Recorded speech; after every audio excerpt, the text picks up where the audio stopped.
There we Although, go. would it be a problem with anybody wanting to listen in, or? The Judge Gilman, the stream is live, so if we start court, it will be live and people will be able to hear.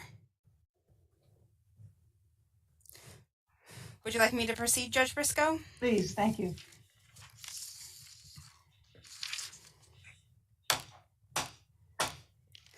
The Honorable, the Judges of the United States Court of Appeals for the Fourth Circuit. Oyez, oyez, oyez. All persons having any manner or form of business before the Honorable, the United States Court of Appeals for the Fourth Circuit, are admonished to give their attention, for the Court is now sitting. God save the United States and this Honorable Court. This is Case 21-1346, Jane Roe versus the United States of America. Thank you. Good morning, counsel. I'm glad we were able to so quickly land on a date that we could all gather. So I appreciate that. We are ready to hear from the appellant. Thank you, Your Honor. May it please the court, I would like to reserve 10 minutes for rebuttal. Jane Roe alleges that she was constructively discharged by a sequence of sexual harassment, deliberate indifference, and fundamental unfairness in the way officials handled her complaint. And she brought this lawsuit because even federal judiciary employees have a constitutional right to fundamentally fair process for resolving discrimination claims. For two reasons, appellee's response lacks any basis in the law. First, appellees ask this court to disregard the complaint's allegations and substitute their own facts. This court cannot do that on a motion to dismiss. Second, appellees ask this court to embrace a judicial exceptionalism for unconstitutional discrimination that does not apply to any other branch of government. That is wrong. The judiciary must live by the same constitutional principles it applies to other government workplaces.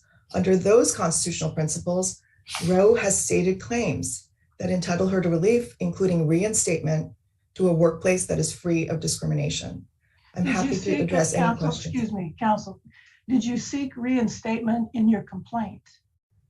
Yes, we sought reinstatement below. It was very clear that she was seeking equitable relief, declaratory and injunctive relief.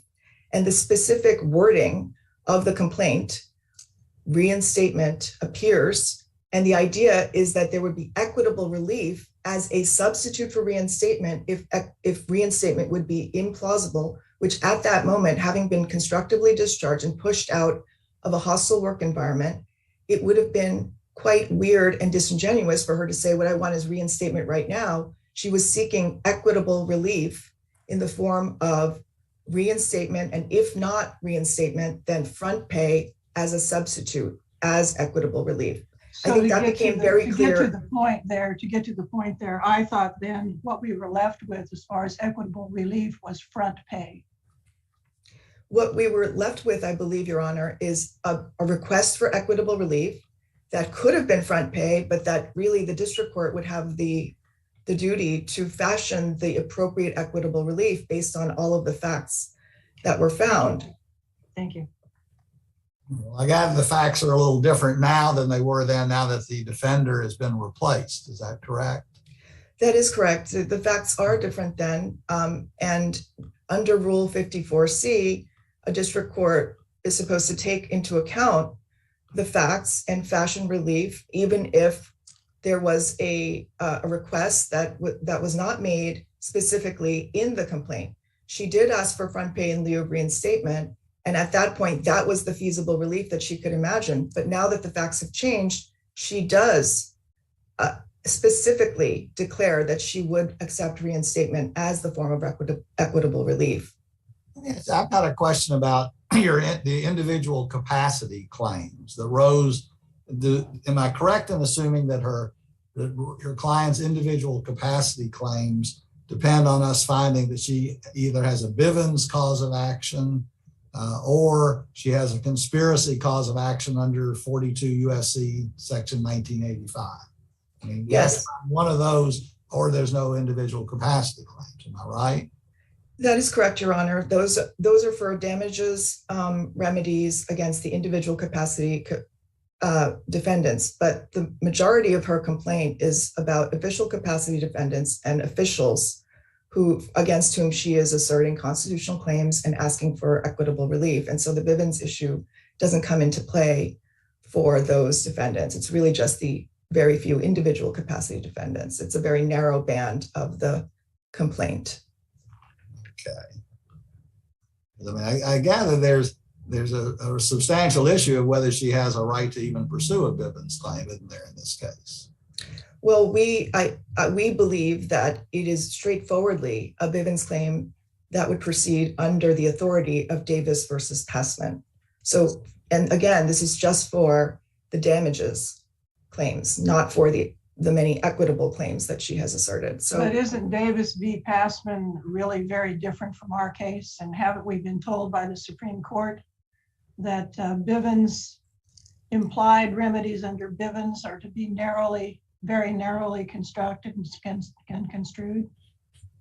Davis versus Passman held that there was a Bivens claim for sex discrimination by a federal employee who was not covered by Title VII. That very clearly covers judiciary employees. But here we have different defendants, and we have very different relief sought, and the basis for the claim is very different. It's not just a straight up employment discrimination, one person against another. Well, Your Honor, Davis versus Passman the wording of Davis versus Passman is very clear that it's about federal employees who are not covered by Title VII.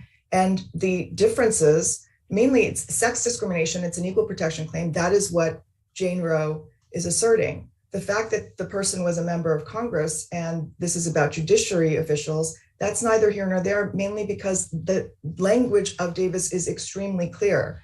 And the fact that the Supreme Court has said that you do have to look at the specific context, well, we believe that this context is not a new context. It is explicitly covered under the Davis versus Passman theory. And I do think that if anything, it would be a modest extension and special factors would not apply. Did I understand you to just say that you are alleging a sex discrimination claim?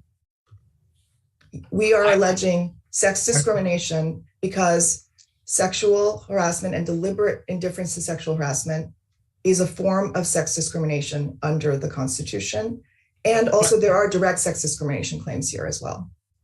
I guess I was having trouble reading the complaint as a direct sex discrimination claim. I understand your allegation of deliberate indifference, and I also understand your allegation of retaliation. And there's an allegation that the process was defective, as I read the complaint. But I didn't see a direct claim of sexual harassment against either the defender or any of the other defendants for that matter. And of course, you didn't sue the person who was the alleged harasser. So is there a direct claim of sexual harassment in this case? Yes, there is, Your Honor. The direct claim of sexual harassment, of sex discrimination is mainly from the idea that the defender himself, when he reacted to the report of sexual harassment, reacted in a sex discriminatory manner. It was deliberately indifferent, but it was also directly sex discriminatory in the way that he treated her, in the way that he talked about the way that that he needed to compromise, that she needed to compromise with the harasser, relying on a sexist stereotype about how a wife should be submissive to her husband, and making clear that she would have to work at her harasser's duty station no matter the outcome of the EDR process. All of that was sufficient to show the discriminatory intent, which has to do with the fact that he was using sexist stereotypes in order to react to the complaint and not taking it seriously. So I think it's very clear under feminist majority versus Hurley that downplaying sexual harassment and failing to act shows a discriminatory intent, one that is sufficient for establishing the deliberate indifference claim, as well as showing that the defender, when he reacted in the way that he did, using sexist stereotypes, that would be a form of discrimination. But the one who harassed her was the first assistant, right? That's correct. I mean, However, it sounds like the defender was maybe, under your theory, more deliberately indifferent. And you may have a claim under that, but I mean, she doesn't claim that the defender himself was pursuing her or trying to harass her, was he? Judge Gilman, you are correct. I think that our complaint is very clear that the defender is not accused of sexual harassment in the way that the first assistant would be. The complaint that is filed in federal court is not about the first assistant's sexual harassment. It is about what happened after the sexual harassment was reported. And that includes the defender's reaction to it, his failure to take reasonable steps to address the harassment, and then other officials' reaction when she filed her EDR complaint. And all of that amounts to both sex discrimination under established theories under the Equal Protection Clause, as well as due process violations under the Fifth Amendment. So the first assistant not being sued here, well, that's because this suit is about the process and the way that the EDR process and the way that the officials reacted to her reporting were discrimination under the Constitution. So, but again, I think everyone's asking the same question. And I think you're talking discrimination and the questions are, is there a claim of harassment?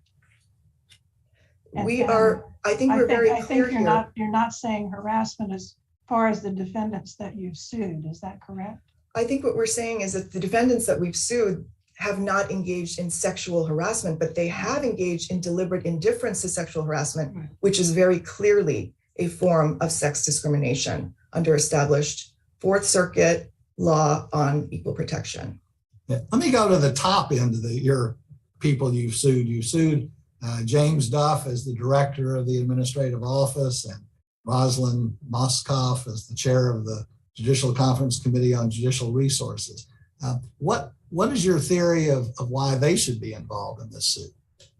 Well, Judge Gilman, our theory is not only that she was treated unfairly and discriminatorily once she reported, but rather that the processes, part of the complaint is that the processes themselves, as laid out in the EDR plan that she was adjudicated under, that those processes were very grossly unfair, that they countenanced certain conflicts of interest that were structural and made it impossible for her to have a fair adjudication. And that those policies were set not by merely the officials who handled her complaint, but by officials in the judiciary who set judiciary policy. So the Fourth Circuit Judicial Council that adopted the EDR plan for the Fourth Circuit, as well as officials of the Judicial Conference, the Judicial Conference that sets the model EDR plan upon which the Fourth Circuit plan was based. And then in the AO, officials some of them were directly involved in her complaint, that they were actually running parts of her complaint.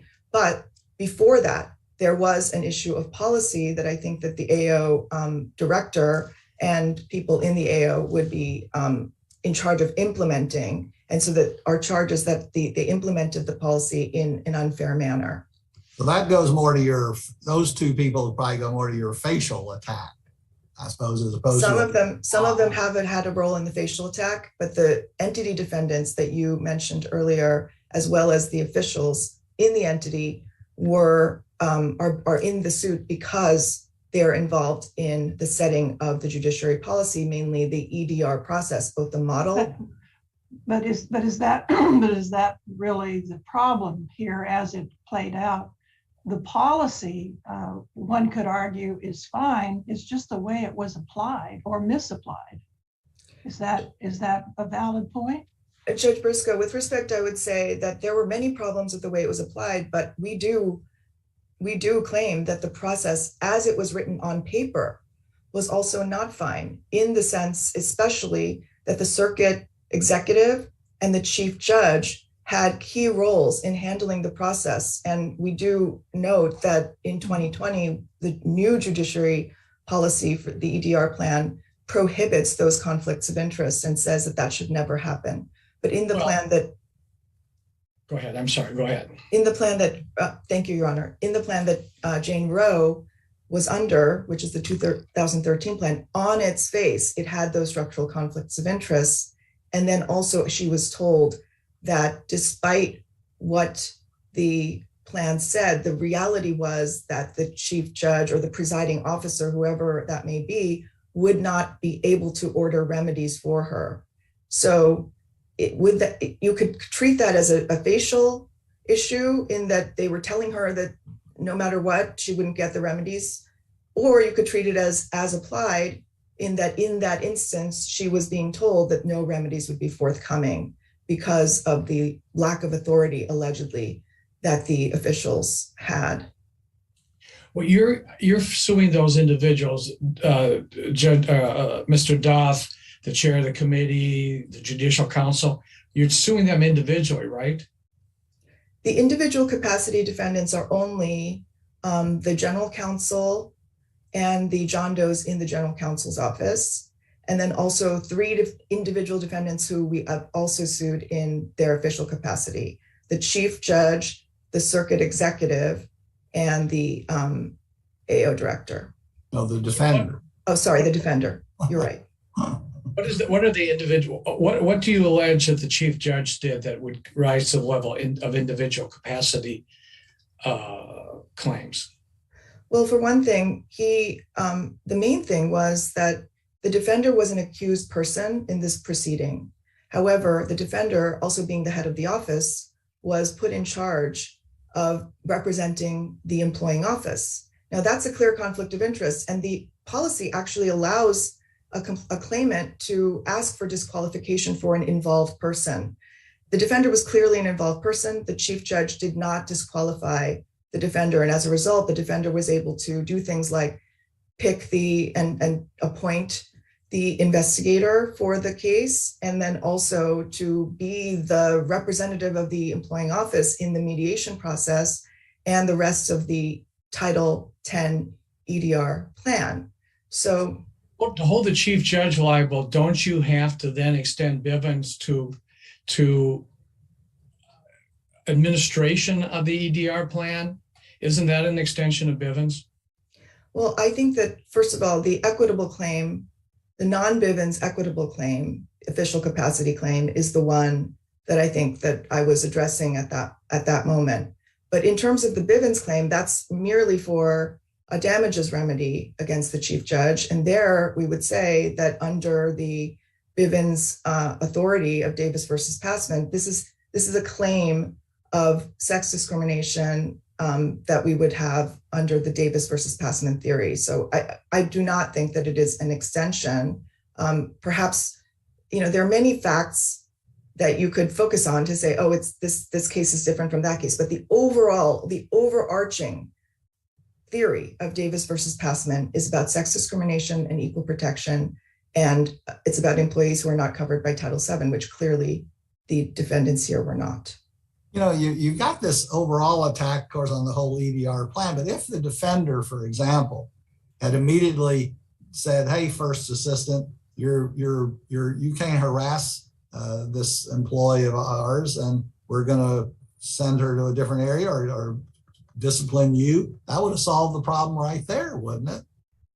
I mean, the problem was under your allegations, the defender himself didn't take effective action to protect. Well, that was one of the things that happened here. If the defender had taken effective action, perhaps she would not even had to report formally. Right. Perhaps she would not have had to, but she did. And when she did report formally, she reported both the defender and the first assistant. Her EDR complaint was about both of them. And she was told by the Fair Equal Opportunity Officer that the behavior that they engaged in was textbook sex discrimination and sexual harassment. And so, well, I guess my thought is that this seems to me to show that your real claim is that as applied, this EDR plan was not effective, didn't help your client like it should have, but I'm not sure it impugns the entire EDR plan as being unconstitutional. Well, it may impugn the way that it was applied in this situation, but the aspects of the EDR plan, I think that we have clearly alleged do violate due process and equal protection, have to do with the way in which the EDR plan actually was laid out. And by following it, it would be a structural problem, and especially the conflict of interest having to do with the circuit executive and the chief judge and their roles. So it's really both, Your Honor. It's really not one or the other. If I can help you understand that more clearly, because I think that you're not possibly you're not quite understanding that we are saying that the facial aspects of the plan, especially having to do with conflict of interest, those are built in, they're baked in, no matter who is doing the implementing and what the implementation is. Well, no, because part of it is you can request that these people be recused. It's like you asked that the defender be recused. Now, we did ask the defender be recused, and that did not occur. Oh, it didn't, but I'm saying, but it could have occurred under this plan. In fact, you could have asked for the chief judge to be recused. Well, under this plan, I actually think it's quite unreasonable to expect Jane Roe, an employee in the Fourth Circuit in the federal judiciary, who's actually saying, my accused person is in charge of this, and I want that person not to be involved. The chief judge doesn't recuse that person. What would make her think that the chief judge would recuse himself, given that that was what was happening? And the circuit executive, they were both involved in the alleged violation, that they had approved the various employment decisions of the defender. And they were the ones who were running the show. And I don't think that it really is unreasonable to say the chief judge should have been requested to recuse when he himself would not recuse the accused person from being a decision maker. We are out of time on this side of the argument. You wanted rebuttal time. I think we'll give both sides 5 minutes so that you'll have rebuttal, and we'll give 5 minutes to the appellee. Thank you. We're ready to hear from the appellee. Thank you, Your Honor. May it please the court. Thomas Byron from the Department of Justice on behalf of the defendants, with the exception of Mr. Martinez in his individual capacity, whose counsel, Ms. Spainhauer, will present arguments separately. I want to start by emphasizing that the Fourth Circuit's EDR plan, like the model EDR plan and the similar plans adopted in other courts, provides a comprehensive, meaningful remedy for employees of the judicial branch to report and seek relief from misconduct, including sexual harassment. That's true generally, and it's true in this case in particular. The plaintiff's legal arguments here would require the court to go well beyond any existing precedent. We're not aware of any appellate decision that allows a judicial branch employee to bring a lawsuit in federal district court to litigate claims of workplace misconduct against official capacity or individual capacity defendants. Those kinds of claims have been routinely and consistently rejected, and they should be here as well. The court at this stage, like the district court at the 12B6 stage, is obliged to scrutinize the plausible, well-pleaded allegations in the complaint, not the description of those allegations in the briefs or at argument, to determine whether each claim against each defendant, official capacity and individual capacity, states a claim and is within the jurisdiction of the federal courts. The plaintiff's complaint here does not meet those standards, and I'd be happy to address each of the claims as we go through them, but I want to emphasize that each claim must be supported by plausible, factual allegations, not conclusory statements, and the complaint falls well short of that requirement. And for that— Counsel, as far as the official capacity defendants, don't we have a non-statutory review exception here? Your Honor, the Larson and Dugan exception permits injunctive relief or declaratory judgments to remedy an ongoing violation of the Constitution by an official capacity defendant. It's the federal equivalent of ex parte Young, is what the courts have said. The plaintiff here is not seeking to remedy an ongoing constitutional violation by means of an injunction. Instead, she's articulated what she says is relief that would fall on one side of the line between historically equity and law. That's not the scope of the Larson and Dugan. So you're saying there is no option here for the plaintiff for equitable relief? Judge Briscoe, I think not within the scope of Larson and Dugan, which again requires ongoing constitutional violation by a federal official. That's not what's been alleged here. She alleges a constructive discharge. There's no doubt that that is the kind of standing. That's, after all, what DeCoco says. The past harm is the kind of standing. DeCoco doesn't say as she suggests in the reply brief, that's an ongoing constitutional violation. And that's what would be required under Larson and Dugan. But even if there were a claim available under Larson and Dugan, the only available relief would be injunction or declaratory judgment. She's not identified what kind of scope of injunction would relieve any ongoing constitutional violation here. That's key. So you think reinstatement or front pay are unavailable? I think front pay is unavailable, Judge Briscoe. Reinstatement might be a closer question if it could be cast as an injunction to relieve an ongoing constitutional violation. But I don't think it can. But I think front pay is clearly, in the context of this case, a damages remedy, just as the Third Circuit pointed out in a similar context in the 1983 claim. There are cases all across the country, including some cases in the Fourth Circuit, that do refer to front pay in lieu of reinstatement as an equitable remedy. Yes, Judge Moy, certainly right. Sorry. Well, so why is that not something that could be ordered by way of injunction? A couple of reasons. I mean, first of all, it goes well beyond the scope of an injunction to cease an unconstitutional action by a federal official. But more important, many of those cases actually look at the line between Title VII's original formulation of reinstatement and other remedies, and then the 1991 amendment to Title VII, which imposed a statutory damages cap, and said in the context of that statutory distinction, the front pay is on the line of the remedies available originally in 1964. So, and that it's historically on the side of the line that is equity. That doesn't answer the question again of whether Larson and Dugan contemplate that kind of relief as within the scope of what we would think of as an ex parte Young equivalent for the federal government. I do want to emphasize that even if there is an equitable remedy available here, plaintiff has not demonstrated factual allegations that state a claim for relief. And I want to emphasize that for several reasons. First, turning to due process claim, the EDR plan in place in the Fourth Circuit, the 2018 plan is the relevant one that governed the proceedings here.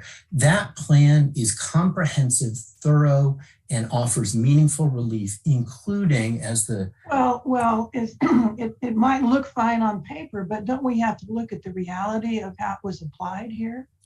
And don't you have to admit that things went off the rail early in this? I mean, timelines were not observed at all, for instance? No, Judge Briscoe, I don't think so. Certainly true that it took longer than it often will take to complete an investigation. That doesn't mean it's a constitutional violation. That doesn't mean that under the Matthews against Eldridge framework, this states a claim for a violation of the Fifth Amendment's due process guarantee. That's the question the plaintiff has posed here. Is a 6-month period from the initiation of an investigation to its conclusion a violation of the Constitution? That bare question is not sufficient to state a claim under the Matthews test.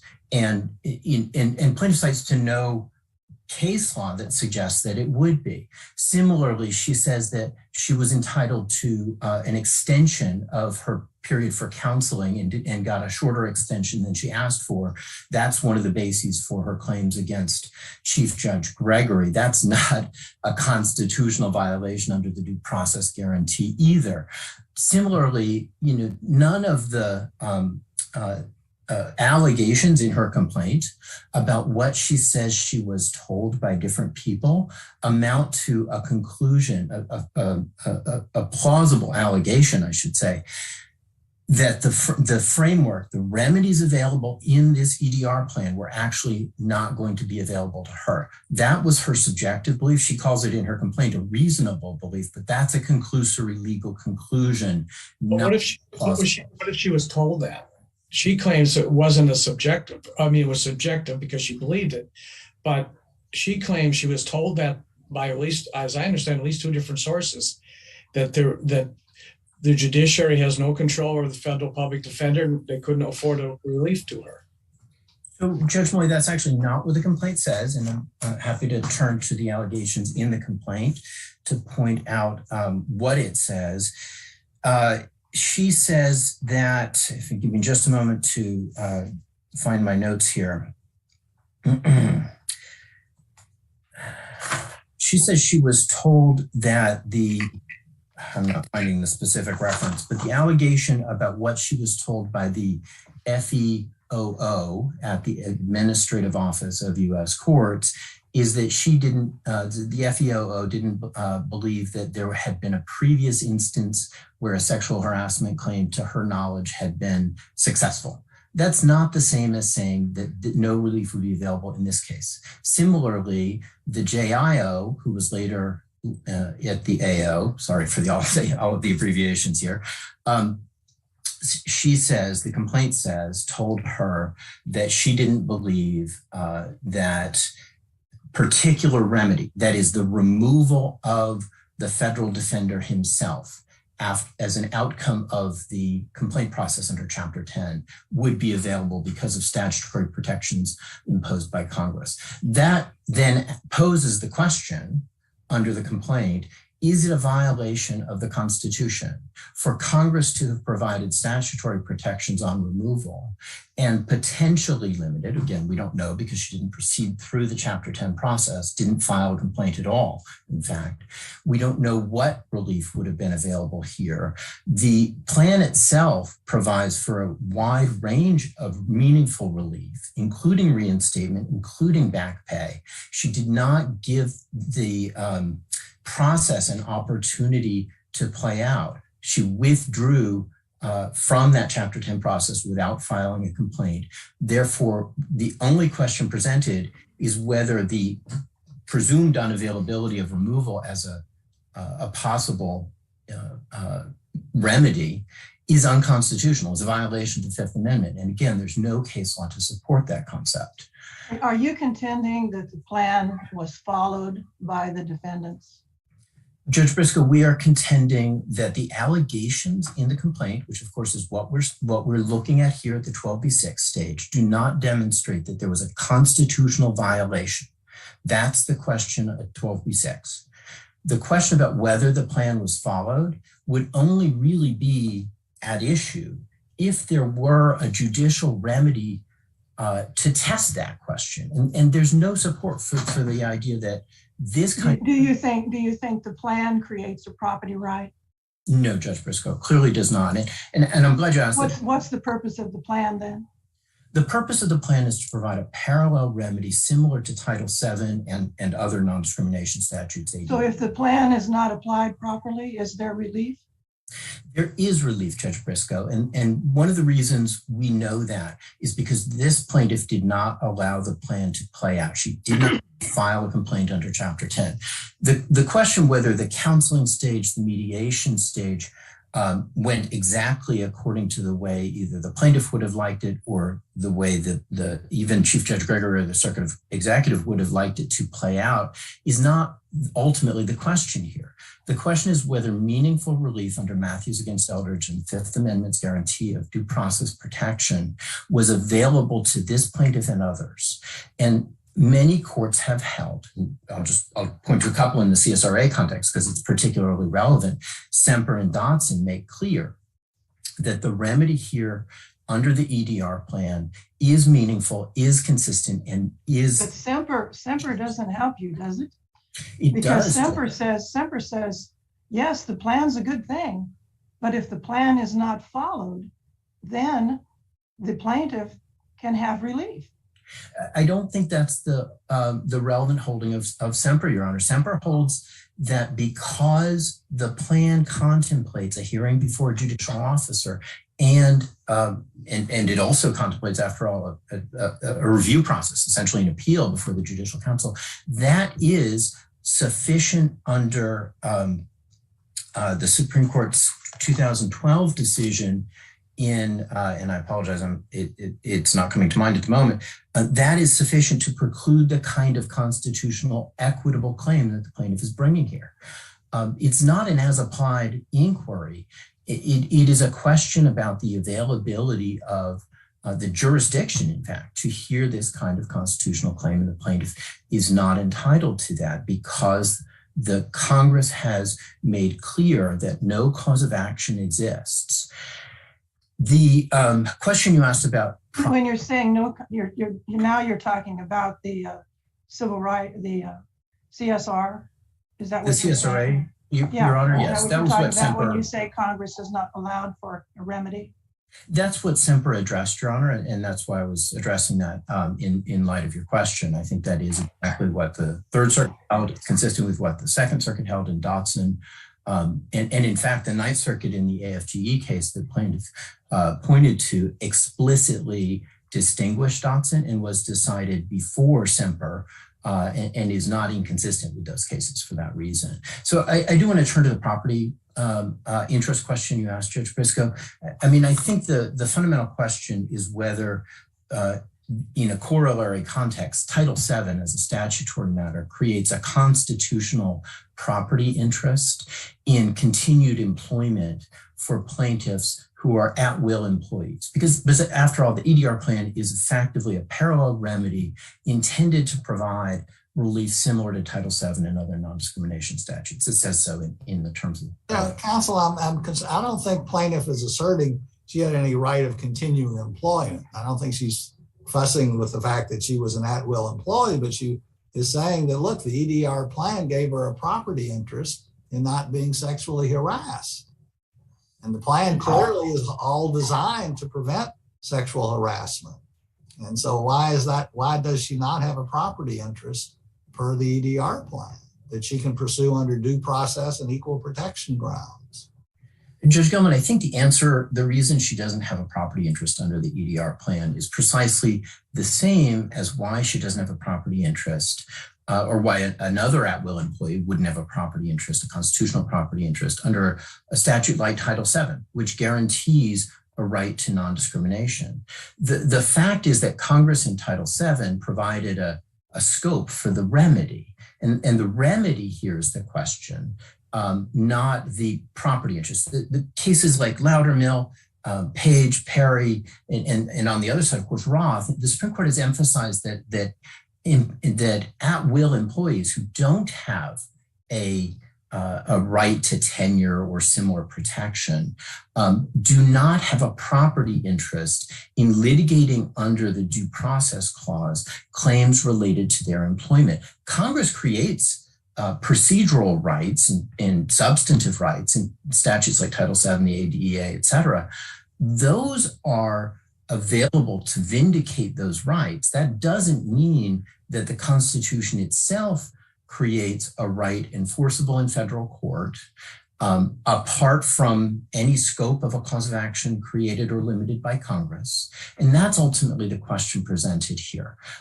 Does the EDR plan create a property right cognizable under the Due Process Clause, wholly apart, in a vacuum, wholly apart from what Congress has said in CSRA and Title VII, in other statutes? And that's in part why I mentioned Semper, Your Honor, because the CSRA is evidence that Congress did not want to permit a free-floating claim of constitutional violation, such as this. And there's good reason to conclude that. Several courts have held it. That's true with respect to both the official capacity and even at least as clearly with respect to the individual capacity claims. Bivens claims have consistently been rejected on the grounds that the CSRA is an alternative remedy imposed by Congress, and that in fact, in this context, in context of judiciary employees, that the EDR plans are themselves an alternative remedy that precludes the expansion of Bivens. Plaintiff's counsel in the opening argument suggested that Davis against Passman should be read broadly, but the Supreme Court in Abbasi rejected that idea very clearly. And this court in Tunkos made clear that even a modest extension is an extension, as the Supreme Court said in Abbasi, and that the different defendants, the claim in that case was about whether ICE officials, as opposed to narcotics officers, could be subject to a Bivens claim. The claims were otherwise quite similar, after all, and the argument in that case, the briefing in that case, addressed that focus. It was more than sufficient, this court held, to differentiate it from Bivens, just as in this case. When you look back at Semper, what was the ultimate conclusion of the case? Wasn't the employee there given relief? Your Honor, I think that the key that we want to emphasize here is that the Semper case, the Third Circuit in Semper, like the Second Circuit in Dotson, made clear that these kinds of free-floating constitutional claims are precluded where the EDR plan creates an available remedy, and in fact, that Congress intended that. I don't think that there is. Well, that again is all well and good, and Semper says that's fine, but if the remedy, if the plan, if whatever is provided to the employee is not followed, then there is no remedy. And that's a problem, is it not? No, Your Honor. In fact, I think that's not the appropriate framework for deciding the question as a jurisdictional matter, whether the CSRA precludes a constitutional claim. It's not a question of whether a particular individual received any particular relief, but instead whether Congress intended to preclude a claim such as this one. And that's what both Dotson and Semper and other cases have held. So there is no remedy. So the plan's not enforceable, is what you're saying. It's not enforceable in federal district court, Judge Moore. That's how is it enforceable? How is it enforceable then? It's enforceable within the framework of the EDR plan process itself. So, and this is what. But if you assume that the process totally goes off the rails, and if you have a situation, as alleged by Roe in this case, where she complains, goes through the process, and then is subjected to ongoing retaliation by the public defender, is the argument, well, you just have to live with that for a couple of years until you get, and hope the chief judge or the judicial council will remedy that? Is that the answer? Judge Malloy, I think the answer is that yes, the process that's available is the EDR plan's process. First of all, I want to go back and reiterate that the complaints allegations in this case, the plausible allegations, not the conclusory assertions, do not demonstrate that the process went off the rails here. They do not demonstrate futility. They do not demonstrate that she could not have received meaningful relief in this case. All they demonstrate is that she believed that it would be futile. That's not sufficient. And that's not a basis for providing a district court do-over in the context of a claim like this for workplace misconduct in the judicial branch. No court has allowed that. And we don't think it's appropriate for this court to do so on the basis of the allegations in this complaint either. I do want to reiterate that the Bivens. Let me ask you a question. You talk about a do-over. What actually happened to her Chapter 10 complaint? She never filed one, Judge Moy, and the allegations in the complaint make that clear. She proceeded through the first two steps, the counseling stage and the mediation stage, but declined to initiate the third step of the Chapter 10 proceeding, which would be filing a complaint. But there is some email correspondence after she left the office indicating that it was still an open matter, and the circuit executive said that the report had been investigative report had been shared with the defender, disciplinary action was taken, and so on. What did they mean when they said it was still an open matter? Judge Moy, that referred to the Chapter 9 investigation, the report of misconduct.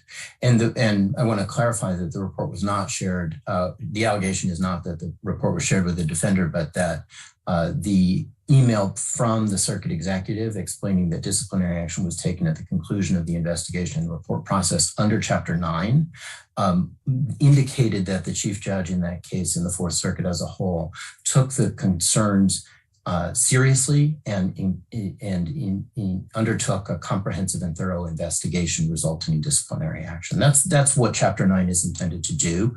The report, after all, under Chapter 9 is not ordinarily shared with a person who files the report of misconduct. That person could be anyone. It could be a colleague, a peer, a witness. Was there a report made in this case following the complaint made by Roe? The report made by Roe under Chapter 9, yes, Judge Briscoe, there was an investigation and a report completed that led to disciplinary action. That's the investigation that was prompted by her complaint. Her Chapter 9 report. Under the EDR. There was an investigation and a report, right? Yes, Judge Briscoe, that's right. So was that report ever shared with Roe?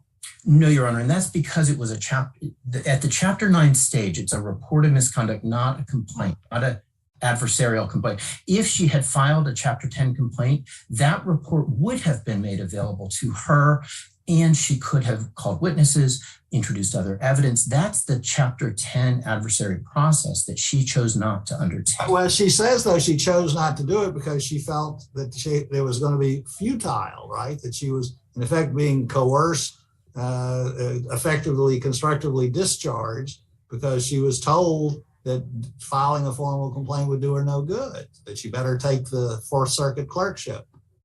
Judge Gilman, I don't think that's a fair reading of the plausible factual allegations in the complaint. Again, I urge the court to return to the allegations in the complaint and scrutinize them carefully, because I don't think they support that kind of claim. But it's also true that she could have filed a claim under Chapter 10 for constructive discharge after leaving the office, and she chose not to do that as well.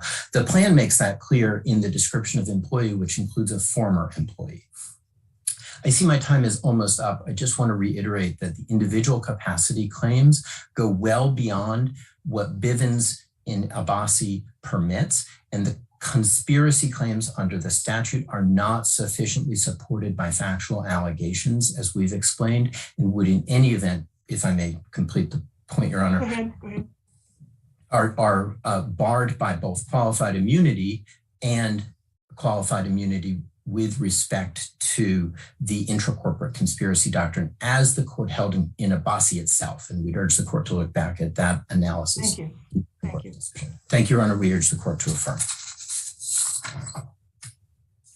Good morning, Your Honors. Thank you. May it please the court. I represent Mr. Martinez in his individual capacity only in this matter, and just wanted to follow up on a few points as we move through. And I think this didn't come out quite yet, but at the district court level, the plaintiff was trying to, make Title VII attached to the Constitution, and the district court judge rightly declared that was not how it needed to work. Now there's an allegation of deliberate indifference, and this deliberate indifference idea is taken from Title IX context and not in the employment context, which I think is an important point, especially on the Bivens claim, because it shows that this is indeed a new context. There are meaningful comprehensive remedies here under the EDR plan. Had Ms. Rowe filed her Chapter 10 complaint, she would have had the opportunity to fight her constructive discharge, make those allegations, but she did abandon that process and did not move forward with it.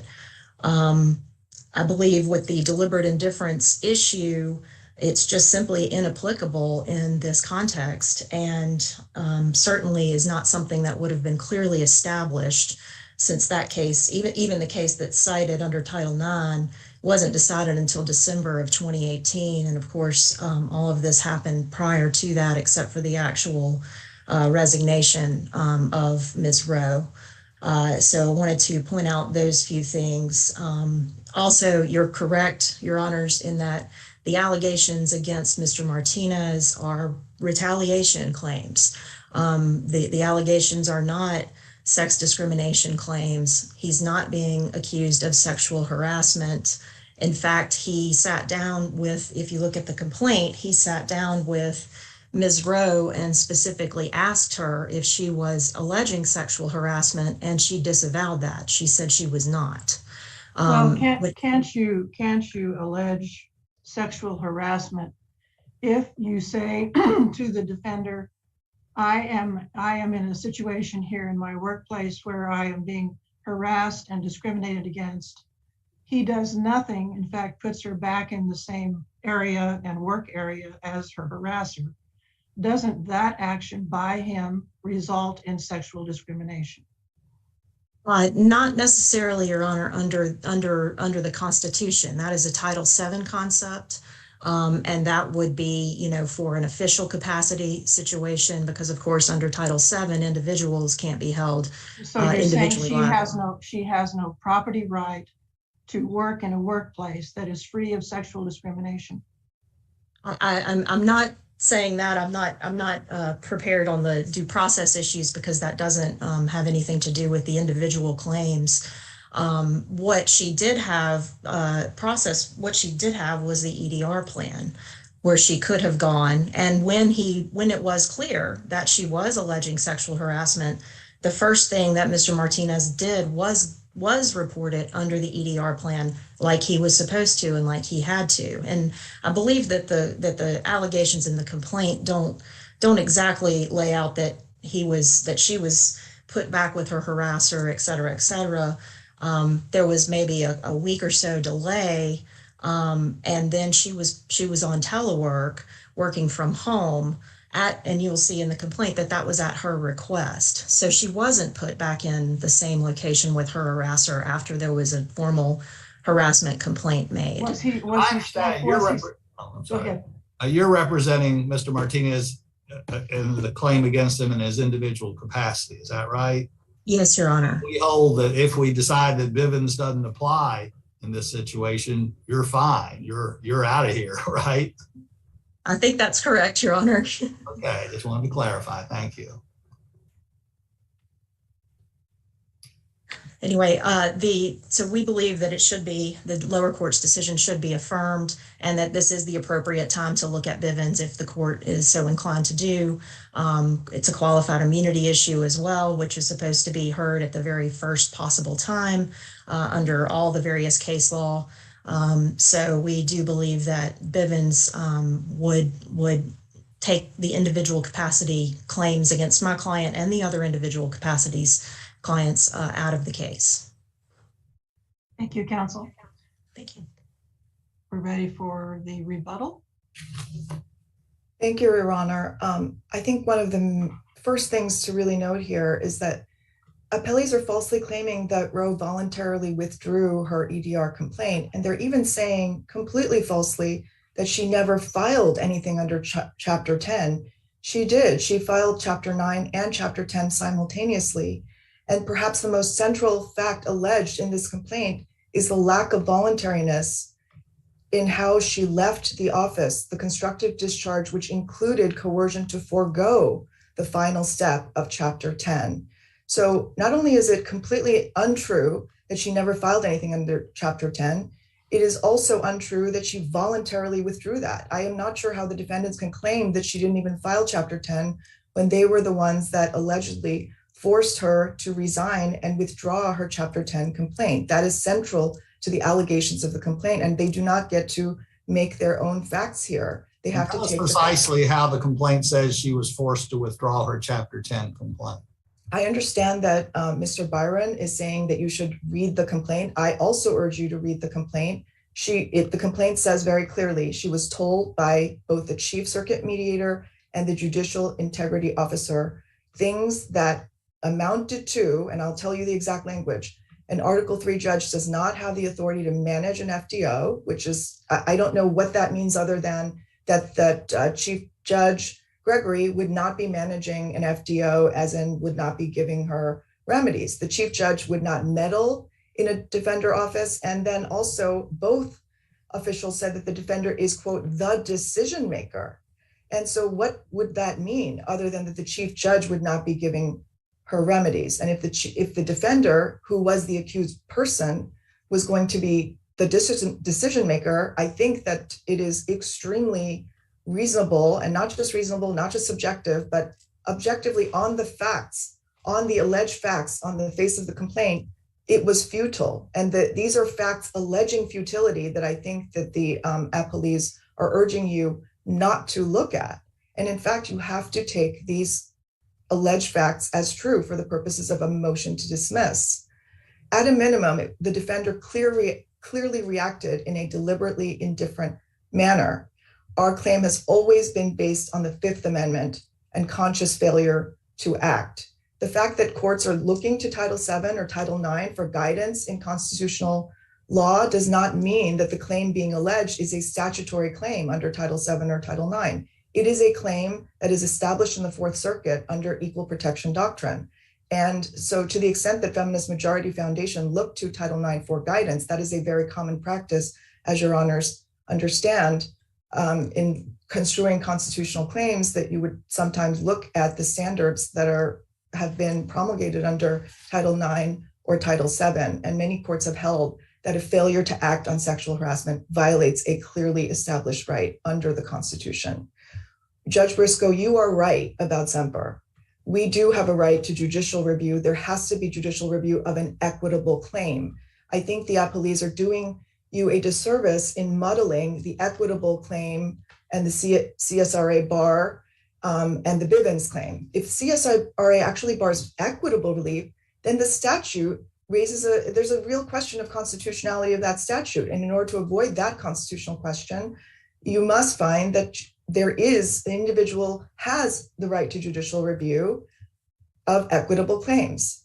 And so the quote from Semper is that a federal employee who could not pursue a meaningful relief through a remedial plan that includes some measure of meaningful judicial review has the right to seek equitable and declaratory relief for alleged constitutional violations in a federal question action filed pursuant to 1331. That is exactly what is happening here. So this is Jane Roe has alleged a property interest. The appellees are at the same time saying the EDR plan is excellent, extolling its virtues and saying that it really guarantees judiciary employees everything they need. And at the same time, they're saying it's not a legitimate entitlement under the Constitution. This doesn't make sense. It's totally contradictory. The EDR plan creates a legitimate entitlement in judiciary employees to a workplace that is free of sexual harassment and sex discrimination and other forms of discrimination. And as such, it is a property interest that one can vindicate that has to have proper procedures, basically fair procedures before it is going to be deprived from the victim. Thank you. Thank you. Thank you, counsel. Thank you all for your arguments this morning. They've been very helpful. The case is submitted. This honorable court stands adjourned. Sine die. God save the United States and this honorable court.